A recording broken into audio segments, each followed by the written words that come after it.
Howdy, y'all. It's Raymond Dahlman, president of DSA Financial Group, back again with what I'm calling a problem solvers edition of my video blog. Today's subject centers around education. I'm seeing a lot on the TV about kids going back to school, teachers unions being difficult, and just wanted to talk with y'all about what your options are, and what you can do to take back control of your kids' education, and getting them fully learned. Anyway, so the first thing I'm going to show is a video that comes from I think the Today Show. So I'm going to go ahead and play this, and then I'll make some comments on that. So just 1 second. Were ordered back in person. They're saying if we don't go back, we'll lose our jobs. We were ordered back in person. They're saying if we don't go back, we'll lose our jobs. But we're not going to go into that building until we feel safe. Chicago Public Schools asked a first wave of teachers, including preschool, to return to the classroom. Kirsten's team showed up, but chose to teach outdoors. I felt safer outside in the Chicago winter all day than I do teaching inside my classroom right now. But I've been teaching at home every day since then. Are you worried that eventually you're going to have to make a decision to go in or lose your job? Yes. Our mayor actually advised that ordered that schools close, but our governor said that we All right. Well, I'm going to go ahead and stop that you there. have a little one, right? Yeah, granted, it may not be an issue in a lot of the places, especially down in Texas. I know there's not teachers unions, which is where most of my clients are at. But it's I don't have kids at home anymore. They're both grown. My youngest is 23, and the oldest is 31. So this is not an issue I'm having to deal with. But just seeing some frustration with clients over the last year. Having to handle the bulk of the teaching, and I sense some frustration, and even from my clients who are teachers, the back and forth, sometimes working from home, sometimes working in the classroom. So what can you do as a parent? I know if anyone who's had conversations with me, direct, knows that I'm not a huge fan of the government school system. I'm a product of it myself. I was fairly lucky to go to school in the south end of Houston, down in an area called Clear Lake, which had a really good school system through the 80s and 90s when I was a student.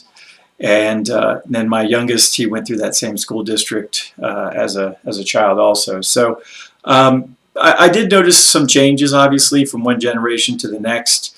But with where things are going, I think we can safely say that governments don't often work as efficiently and productively as we would like. And for the life of me, I can't understand why more people aren't, taking this opportunity to, look at other schooling opportunities that are out there, and something that's more flexible, something that they're okay with what the curriculum entails. And so what I've done is I went and these are two groups that I pay fairly close attention to. The first is you can listen to a podcast called the School Sucks Project. It's run by a gentleman who is a former teacher and kind of got fed up with the system years back, and started a podcast. He has a website, which I'll link in the show notes. Basically goes through the history of education, the downsides of public education, and really it's expensive when you think about it. I look at my district here in Colorado that I pay taxes to, and we're spending about $12,000 per student.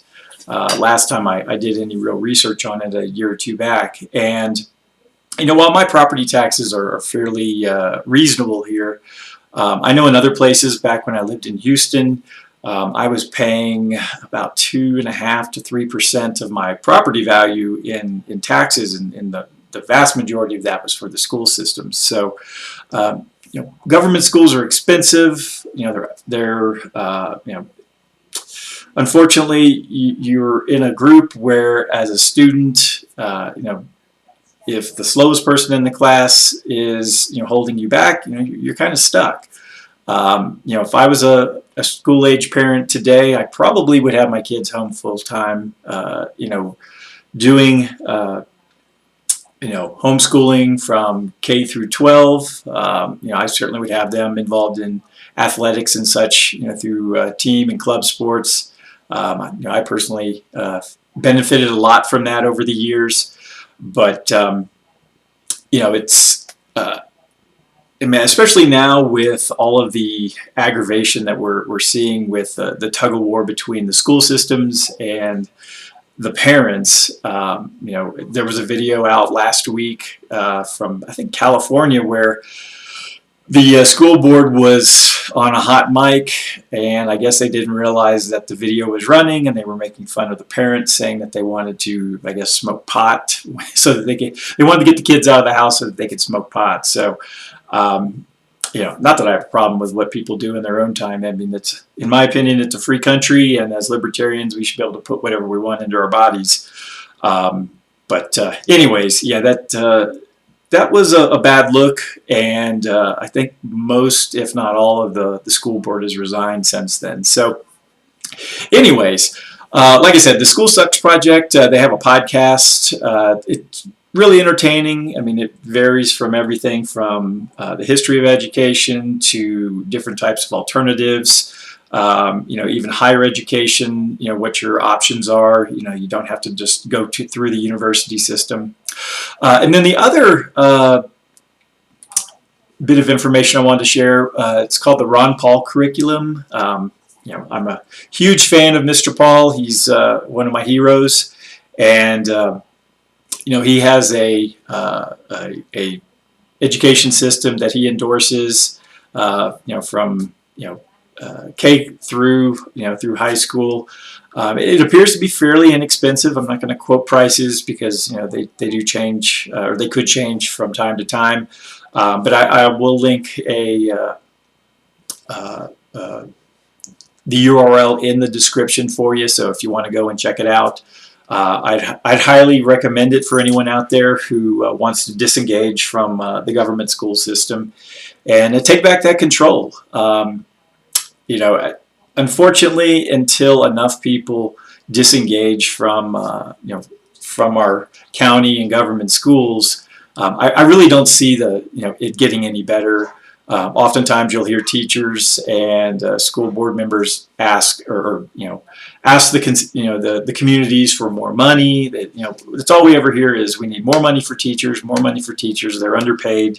Well, like I said in a previous video, how much is the right amount? I'm all for compensating those who are doing the work fairly, but it looks like the administration systems of these school districts have just gotten so burdensome, and have become a lot of dead weight to the actual process of just creating well-rounded adults who can think critically and solve problems for themselves. So, probably the biggest thing that I've noticed from one generation to the next is that younger kids today just, if you leave a step out of the process, they get lost. And being able to figure out a problem on your own is something that I've noticed that it's it's a bigger issue today.